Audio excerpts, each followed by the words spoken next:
These two young writers, Thomas brothers, they'd written this spec script, which was Predator, snuck on the Fox lot, and they snuck it under somebody's door. Literally, somebody came to work the next morning, and here was the script, and they read it, and it was this movie. Knock, knock. I'd worked with Arnold Schwarzenegger as an executive on Commando, and he was a really good friend of mine. We started talking to Arnold about the script. Arnold said, I think you should produce this movie. You never say no to Arnold, so I came on board, and the project was born. I want to look a little more toward camera. It's funny, the budget original film was like somewhere between $14 and $18 million. You can't make a movie for that amount of money in Hollywood today. But it was a less expensive time in filmmaking. It wasn't an expensive movie to make, but even at that, we ran out of money 2/3 of the way through the movie. Came back and showed the studio 2/3 of a movie and said, okay, you guys should actually finish it. So they went back and the third act was shot and there was a complete movie. The chemistry at that moment with the writers and the director and Stan Winston, and the pieces just came together. I know that a lot of filmmakers say to me that it had an impact on them, that it was one of their favorite movies from growing up. So I think that there are certain movies for all of us that when we're young are seminal experiences that keep us interested in a certain genre, that make us think in a certain way. I'm surprised that the movie has held up so well over all these years. A lot of movies, you go back and you see them, and they don't really hold up. This generation and the next generation of filmgoers, I think, find the experience of watching this movie equally satisfying.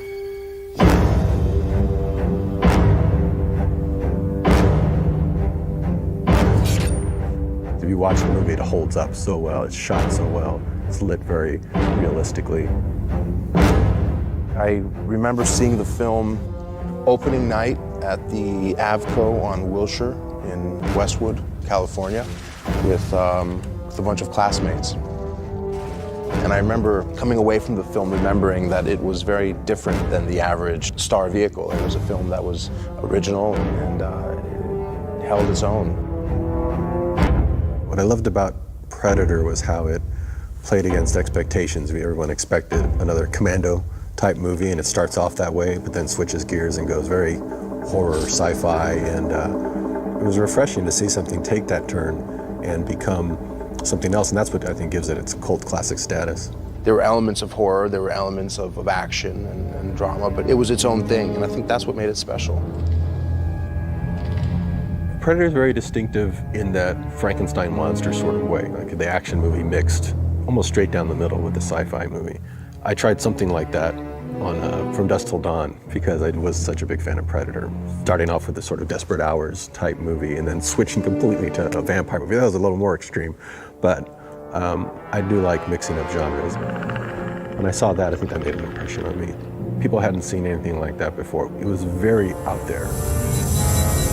It almost takes on this sort of slasher movie aspect where the Predator is hunting down the characters one by one. And so there's this true sense of doom going on as they go into this very atmospheric, very claustrophobic jungle and get hunted down by this creature. Billy, you know something. What is it? There's something out there waiting for us. And it ain't no land. But unlike most slasher movies where you don't care about the characters at all, they're just sort of more meat for the grinder, you really love the characters. We're all gonna die. I've always liked the actor Sonny.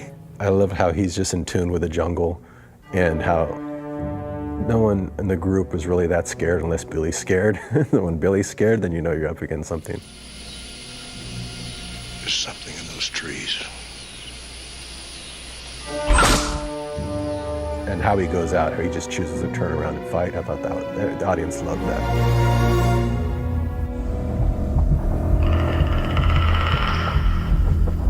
The character of the Predator itself was something that was very cool and different. The intergalactic hunter was just a very interesting take on the science fiction genre. what I think is so enduring about the Predator itself, it's humanoid, you can identify with it. People went to go see Arnold, but I think you walk away going, I think out of all those characters, I identify most with the Predator because he's a hunter, he's a powerful alpha character, and just taking him out one by one very quickly. He's pretty an amazing character. I mean, when he shows up and he's got the dreadlocks and he's got the humanoid body, people had seen Alien, but they'd not seen something like this. It was closer to a human form. It was just very cool looking. What the hell are you? The most iconic scene for me is that one where he first comes out of the water and you see him for the first time. Even though it is a man in a suit, it didn't quite feel like that. It felt like it was its own being. And you didn't know what to expect because they didn't give away in the trailer that it takes its mask off. Part of the success that the first film enjoyed was supported by the slow burn. And the tension, the suspense in the film was something that you hadn't quite seen. They took their time and they made a meal out of it. When it does reach up and reveal his face, I think, that's the most iconic moment in the movie because you don't see it coming. And when he pulls off the mask, the audience is just holding their breath, wondering, what the hell does this thing look like? Suddenly it didn't look like a man in a suit. It looked like absolutely its own creature. They found this thing on another planet, brought it here and filmed it. That's what it felt like. I mean, it felt very real and the audience just lost it when they saw that. What really made the first one great was that the human characters went hand in hand with the Predator, because that's the audience's in point to the movie. They have to identify with the human characters enough so that if the humans show fear, then they would show fear against what they're seeing. What makes it good, I'm not quite sure. I think that if we were to dissect it, we would probably lose some of its allure. Like everything that's great, I don't think there's a recipe for it. Great things stand the test of time, and the filmmakers really hit something special when they found it. A lot of people have said that movie was influential to them. Now, have they copied it in a way, shape, or form? I don't know that they have. But it was a movie that said to them, this is a cool genre. I want to make movies in this genre. There's stuff to do here that's really exciting and fun. For audience that grew up with the original characters or movies, if it's done successfully, they love revisiting these things and seeing them reimagined. For new audiences, though, they never saw the original ones. When you have a classic character or story, it's a classic and can always be reconfigured or retold. This was probably 1993, 94. I was getting set to do Desperado, but I had about 6 or 7 months before I was going to shoot it. And my friend over at Fox, Peter Rice, who had seen Mariachi and had read the Desperado script, they were looking to develop a new Predator. I think they'd already done Predator 2 by that point, and they just wanted to take it in a different direction. It was never for me to direct. They were just trying to find a writer to come in with a fresh approach. I loved the jungle aspect of the original, but I knew we couldn't go back to the jungle because the second one took place in Los Angeles. But a jungle on another planet would make more sense because that would show why the Predator was attracted to the jungle atmosphere to begin with, because maybe on their hunting planet it had similar terrain. So that's the direction I took it in. And they kind of gave me free rein to just try something. And I did. I tried a bunch of things. I just came up with a bunch of ideas. I thought, I don't have to direct this.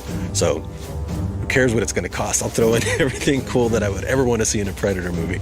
Let those guys figure it out.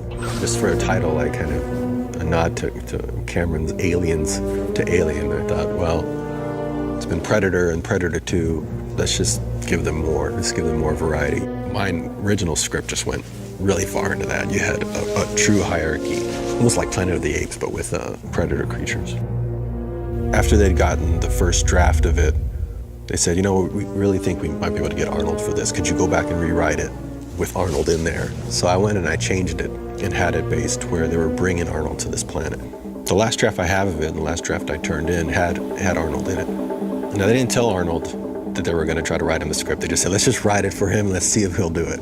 So by the time we got the script together and took it to him, I remember I went and pitched it to him. And the first thing he said was, first of all, we have to go back into the jungle.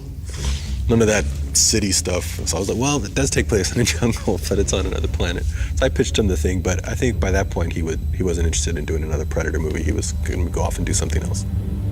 And that's the last I heard of it until they were going to do they switched gears. I think based on the comic books, they decided to go the route of Alien versus Predator. Since they didn't have Arnold, they decided, well, let's just do something completely different. And they went in a different direction. These are just classic characters that, again, you walk into people's offices or their homes and you see little statues of these things. You don't want them just to die off 20 years later. Let's give it another try.